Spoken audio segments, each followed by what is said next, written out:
Okay, Keith Harrington here. I'm going to cover briefly some issues that come into play with FSJT and some of the other interfacing software that people are having trouble with when hooking their radios up. And these are some common things that people need to be aware of that a lot of people miss. Even watching the YouTube videos, they may miss that particular point. And it's the things I've been hearing anyway. And I just wanted to kind of go over those things to make sure that everybody is looking carefully at their screen and that they have things set up correctly. I'm going to go ahead and go over the actual software itself, things to look for. First of all, we're going to start off in settings, and as you can see, with my pointer over here, I'm using an IC 7300, which is an ICOM.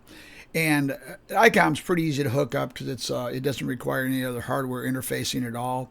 You pretty much hook a printer cable up to it and connect it to your computer, and within 15 minutes or so, you're good to go.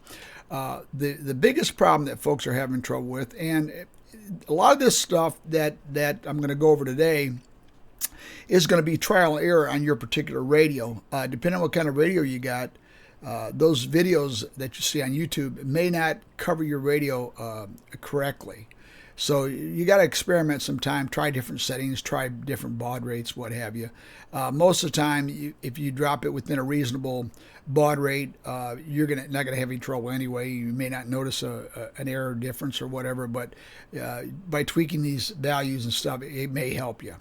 The other thing is when you're using a PTT method, I use CAT, which is typical for 7300. You may be RTS or whatever, and it varies on your radio.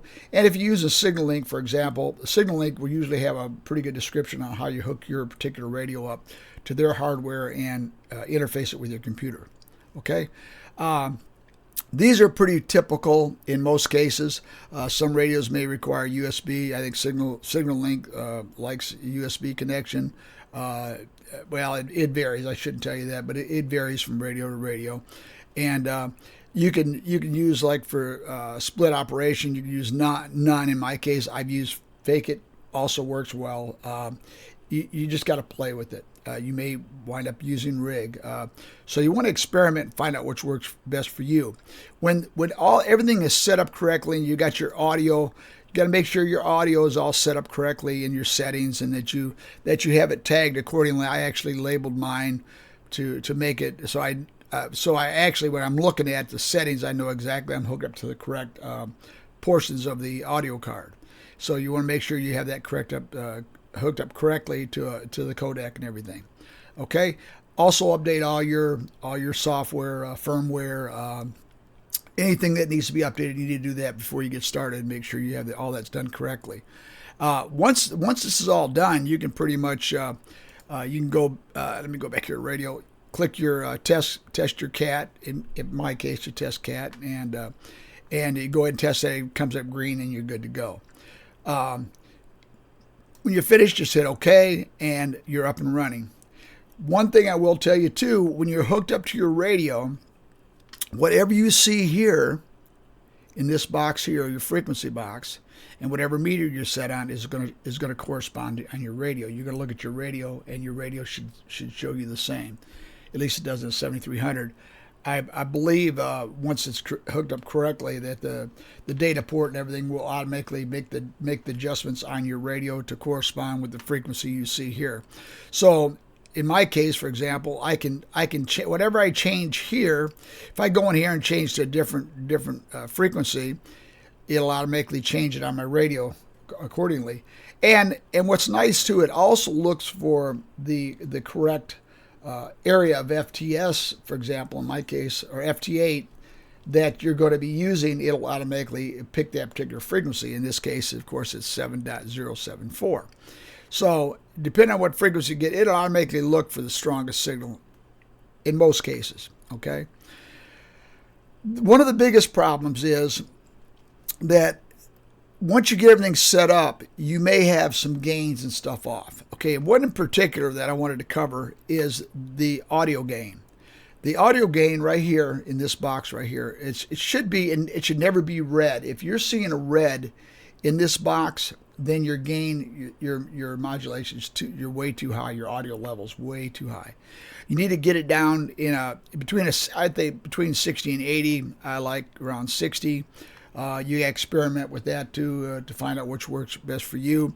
But this seems to be a good range to be in, between 60 and 80, 60 preferably. And if it's not, then you go into your audio settings by if you got a Windows machine, and most folks do. If you got a Mac, you'll have to do it a different way. I'm not sure how to tell you how to do that. But anyway, open your sound settings.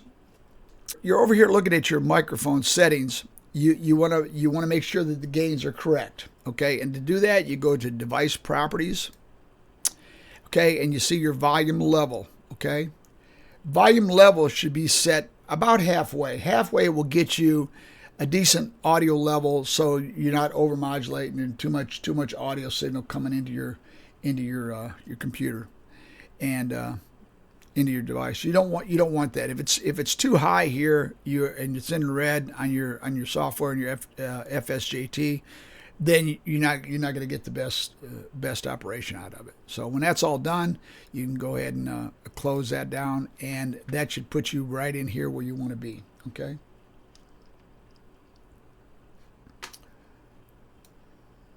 Okay. Anyway, everything you see here is pretty much where you want to be, and you should get good traffic. Okay.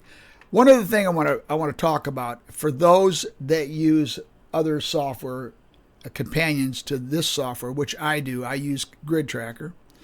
Okay, on Grid Tracker, let's see if I can get that up here without. Okay, this is Grid Tracker, one of the companion softwares that I use a lot, and I like this program pretty good because it lets me see real time what's going on. If you look at the Grid Tracker screen, you'll see over here, you can see a lot of traffic, the traffic board. I call it the traffic board, but it actually just gives you a visual of exactly what's going on. If you're over here looking at the traffic board right here, this will show you the band where you're at, and you can kind of see where the strongest places are to go within a band to find the most traffic. Okay, and if you point to them, you will see it pop up. You'll see a score, and like for example, 10 meter, you got 285 is your score, and 60 spots, and you can just point to them, and it'll give you a score. We're using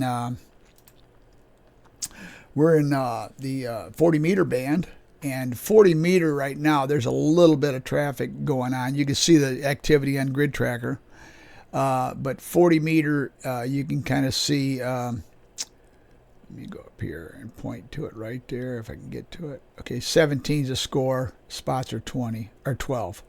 Okay, so if I wanted to go to a better area, like here's a 17 meters, and you can very simply go over here. You can go over here to 17, and see right here there's your frequency, and if you click on it, my radio just changed over to 18.100. Okay, and it'll automatically find the traffic areas. It'll find the best place to be on your screen within your band, and it'll automatically set it up for you and start pulling in all the data points. So it's really nice once this is hooked up correctly, and you can see the traffic already starting here. We got some traffic going on right here. And Grid Tracker is nice because you can actually see what's going on. You can see the traffic from point A to point B, and you can size it and everything real quickly, and you can see the traffic that's taking place on your screen. This is such a nice piece of software. I really like this. And they work in conjunction with QRZ and some other software packages for logging, so you're able to log and everything and see what's going on. It just gives you a quick visual. early morning, late evening, this screen is packed. I mean, it's just packed full of data and stuff, traffic going back and forth across the world, and it's just a nice visual. I love this part of Grid Tracker. Also, you can, like I say, you can point to different areas. It gives you call signs. If you want to see who's talking to who, you can just point to it, and it'll show you all that information. It's just a great program. Just remember that once everything's set up correctly, if you got it all set up correctly and everything's working the way it's supposed to, everything will flow nice and smooth across here. You won't have any kind of issues. Your radio will function correctly and it'll communicate correctly with the computer, and everything will work the way it's supposed to. The main concern I wanted to just point out is a few areas that you need to watch for, and of course that is the area of that is the area right here of your audio. Make sure your audio settings are correct. You're not in the red. You want to make sure that that you are seeing traffic movement and stuff. You got a good screen up here for your waterfall, and you have that set up correctly for colors and what have you. And everything is easily to adjust right here through File. You can go to Settings, and you can go over here at each point and pick exactly what you want to make the adjustments on. Of course, like some of these are strictly for setting all your inputs and outputs. You can't really make adjustments here, like for audio. You make adjustments to audio in the audio adjustment on the computer, not in the connection here. Okay, and just make sure your radio's connected correctly. And you'll know if it's connected because it won't test, for one thing, and you won't see traffic, and you won't be communicating with your radio at all. Whatever changes you make will not adjust automatically in your radio, so you know you're not set up correctly. And once that's done correctly, you're good to go, and you won't have any kind of trouble. I don't know if this has helped at all. It's pretty much redundancy in a lot of ways. A lot of stuff that I'm showing you here, you've already seen, you've already done, and you know. But there are a few cases, like folks that's actually called me or talked to me and said, "Hey, this ain't working right for me. What have you found out to be a problem?" And a lot of it is these simple things, like the audio adjustment. They're up in the red, and they don't have their settings correctly. Nothing's where it's supposed to be, and that's a couple other adjustments. You got to literally go into your audio card and stuff on your computer, make those adjustments and stuff, because all that information is going back and forth through your radio, from your radio back to your computer, and if they're not set correctly, you won't get good activity. Your data points won't be correct, and it just won't work right. So anyway, I hope that helped. Like I say, it's very redundant in a lot of cases, and you may not have a need for this at all. But if you did, and it helped you at all, I'm glad it did. Please subscribe and like, and I'm going to have more videos on different things.